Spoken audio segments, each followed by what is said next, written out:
Good morning, good afternoon, good evening, folks. I really hope you listened to episode 1 with Anna Kelly this morning, where she bought a 10-unit building, no money down, got an interest rate under 4%, added $500,000 in net worth in 2 years. Kind of a boring story. Just kidding. That was awesome. How you doing, Anna? I am doing so well today. It's so good to be with you. Thank you very much.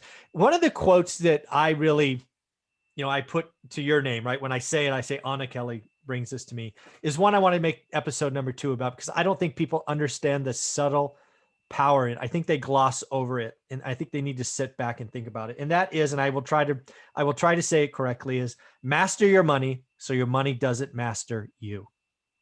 I think we need to talk about that. Absolutely. Yeah, it is so important. And it's one of the things that I really try to drive home to my students, to my children, and I have to think about as well. And I want to give credit where credit's due. I think I heard some spin on that quote from Dave Ramsey years and years ago, right? Because what happens is that most of us, and statistics, it's 74 to 76% of the population in the United States of America live check to check to check. Wow. And that means that they are not mastering their money. Most have no more than $4,000 saved at any one time and have $40,000 in debt, not including their home. And so if you're living check to check and you only have $4,000 and you have one medical emergency, it's gone, right? And that happens because people don't know how to master their money, and they just live by the seat of their pants. Their money comes in and they spend. They don't know where it's going. They're not on a budget. And it becomes very difficult then to get ahead financially or even think about investing if you just have more month than you have money, right? You have more things coming at you than you have money to spend. So I learned years ago through Dave Ramsey's Financial Peace University class, 22 years ago, he rolled that out, to really think about, how do I spend my money on paper first every single month? I'm going to spend this much on paper. I'm going to spend this much towards setting aside for emergency funds and for investing before I take a penny out of my bank account, right? And so he just got me to really think about a budget. And what's amazing, Michael, is I had gone through 4 years of college, business management degree, minor in accounting, had been through financial advisory training and licensing, and had never taken a personal budgeting and finance class. That is the problem with financial education in America. And I learned, thankfully, very early on through that course, learn to spend your money, you master and you yield it, and you tell it where it's going to go, and then you follow your plan. And if you don't, money will master you your entire life, and you'll live check to check, just like 75% of the population. Yeah, there's so much wisdom in that. I think people need to sit back and understand. And it's funny, right? We have a similar financial background, right? I have a 4-year business degree. I was an accountant, was my first 40-hour-a-week job, and I have an MBA. And yeah, no personal finance, none, nothing. Crazy. It's just insane. And the other thing I love about this saying is, it's, for me, it's visual, right? For me, the rat race is real. And I think Rich Dad was the first one to introduce that to me. And again, I didn't appreciate that till I was 30. I mean, God, man, the rat race is real. And what I mean by that is, this whole thing people gloss over again, life creep and decisions. You get a raise, you do this, you say, I deserve this, I deserve that. These are all financial decisions that just makes that wheel bigger. And if you're making the wheel bigger, you have to run harder. And the other thing about a bigger wheel is there's more things that can knock you off, right? Right. A sudden job loss, a health thing, we just need to realize that, folks, you can actually buy back time, i.e. positive cash flow. You can make the wheel smaller. And that was a big thing for Olivia and I. Even before we bought our first unit, we looked at what we were spending. And we almost immediately cut our spending 10%, almost immediately. And ultimately we got to 50%, which is, more than most I think can get to. But yeah, we just made and we did that for 10 years. 10 years. Yeah. And it's that discipline is so important. So just two things to piggyback off of that is having the discipline of the execution as well, right? It's not enough to realize it, but you've got to be able to spend it on money. Part of mastering money is I'm going to look at it. I'm going to study it. I'm going to see where it's going, and I'm going to redirect it somewhere else if it's not going well for me. Right. And so I've got to be able to look and track every month. What am I spending on all the basics first, your food and your utilities and your gas. And then, one of the things that I realized, and I kind of knew it, we all know that we're wasting money, right? But I didn't really know how much, is I looked at my Starbucks habit when Kent and I first got married. I went to Starbucks twice a day, every single day. And I had a $5 drink in the morning and a $5 drink in the evening. And when we got married, we met for Starbucks at lunch. So sometimes I had $15 a day Starbucks, bills, and 7 days a week. I mean, it's close to $100 a week, $5,200 a year that I'm spending at Starbucks. And I wonder why I don't have extra, right? And so I had to curtail my Starbucks habit. I didn't wipe it out, but I went to once a day, right? Yeah.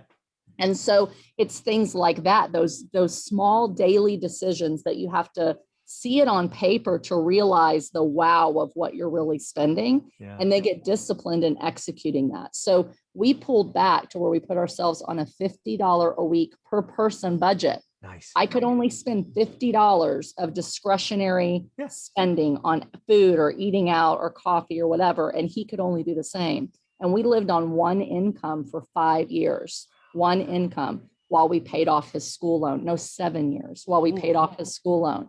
Then we learned to live on one income while we started a business. And so learning to live below your means is a major part of that. We never would have been able to expand our means and to grow this multi-million-dollar real estate portfolio if we had lived like everyone else, if we had kept buying bigger houses just so that we could say we're keeping up with the Joneses and feel good about our home. We downsized. We moved into a little 4-unit apartment building, and then we rented for 4 years after that before we built a home, so that we could constantly master our money, put it toward investments, live below our means with the foresight that in 5 years, here's where we'll be. In 10 years, here's where we'll be. And it is worth the discipline and the patience to build your wealth and not let the money, just continue to go out. That discipline of tracking your daily expenses is not common. It's actually something I just added. There's another guest I have on Tuesdays called the Lumberjack Landlord, and he had a 30-day tracking spreadsheet that he and his wife went through. Again, similar story, right? I think they have 65 units now in New Hampshire or something like that. But yeah, everybody, you guys need to do this. Where's your money going? I challenge you. Guess what you're spending in a month, and then track it and see how wrong you are. I've asked people in my network to do this, and nobody's been within 30%. Yeah. And everybody guesses low. It's not like people guess high. People guess low. And that's why you live check to check. You just don't know where it's going. Right. And it's about, opportunity costs, right? If there's certain things that you're not willing to sacrifice, because it's part of living, right? Sure. We do want to be able to live and enjoy what we have. You prioritize what's important. And if I want the blonde hair that I'm going to spend, $200 on every 3 months, I'm not drinking 2 cups of coffee a day, right?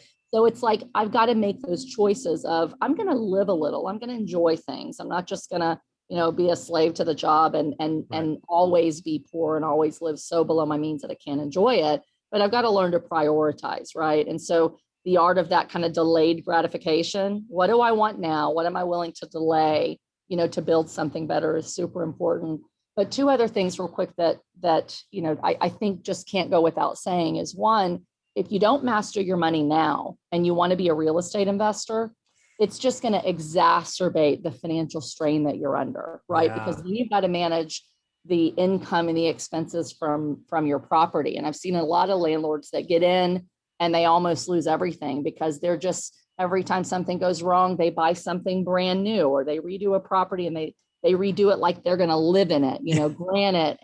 And like the first unit that I did, I way over improved it too, because I wanted it like I would live in it. It's HGTV.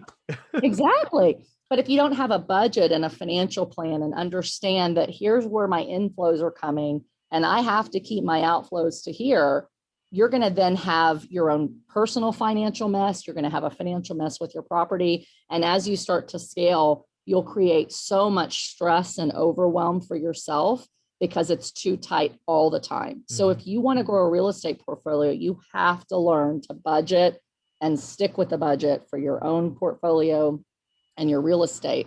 And then the last thing, I know I'm getting long-winded here, No, it's awesome. but if you can't master your money, you'll never master your time either, right? And the Oh, reason yes. for that is the more you are spending and the more you're trying to keep up with a certain lifestyle, you've got to work that many more hours to keep more money constantly coming in to cover all these things that you're not mastering financially.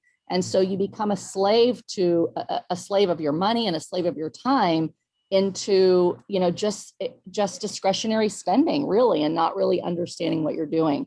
Once you learn to master your money, you can do things like the creative deal that we Yep. just talked about that's going to create you a $500,000 net worth. And then you've got time because you're buying more passive properties and getting creative and mastering that money and how you can utilize it to grow your income as well as your net worth over time. But you can't get that time freedom that we all have, right? That's what it's all about. The financial freedom, the reason it's great is because it buys our time freedom. Yep. But you can't get that till you learn to master your money. Yeah. That's why, folks, I created that second course, the game of money. It's just so important. It was critical for our success, critical for Anna's, critical for the lumberjack. You guys have heard it. Too many people in social media today talk about top line, right? Revenue, income. If you don't fix the money habits, it doesn't matter. I mean, I know lots of people that make lots of money that are just financial train wrecks. It's crazy. Yeah. Yeah. 75% of the population. It doesn't matter what income you're at. You're still in that. Yeah. Check to check. Living check to check when you make 200 grand a year is sad. Yes. Just sad. So it is. Folks, again, master your money so your money doesn't master you. Anna, how can people follow you, be a part of your world? Oh, thanks, Michael. So on Facebook, I'm Anna, REI Mom Kelly, and my website is Greater Purpose Capital, where we invest and work together with our investors to invest in large apartment communities where we're really going in to make an impact on the lives of our residents while we're making strong financial returns. That's awesome. Do me a favor, folks, go check out greaterpurposecapital.com. It is an amazing site. Anna has a big heart and she gives us an hour every week. So go check it out, see what she's up to. And you have an amazing week. Okay, Anna? Thank you, Michael. You got it.